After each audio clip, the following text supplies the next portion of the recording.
there, today I'm going to talk about troubleshooting a low coolant light. I have a 2000 Suburban, my low coolant light came on. Basically what it ended up being is a leaking water pump. Here you can see my water pump has been replaced. It's probably the only thing clean in the engine compartment here. What I saw was, and what you would want to look for in your car when trying to troubleshoot a low coolant light, is any kind of white powdery substance. It almost looks like baby powder, but it's actually stuck onto the metal.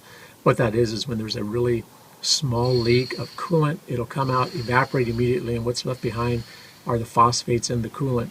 A lot of times you'll take it in and people will do a pressure test on your coolant system and say, hey, I don't see a leak at all. That doesn't always apply, because what happens is, in the case of like this water pump, is it has seals inside, and when it's put under pressure, the seals will actually stop the leaking. What happens is when it starts cooling down is when you'll start seeing the leaking, so you may never even be able to have somebody diagnose the problem. So again, you look for the white powdery substance, and that's going to be the telltale sign that you have a leak in that area.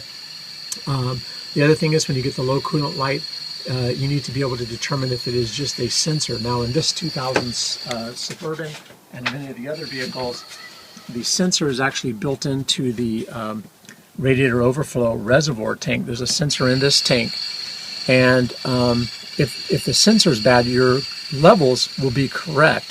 There's a line here, you probably can't see it, but there's a line here that says the cold fill level. So when your car's perfectly cold, come and take a look and see where the level of your coolant is.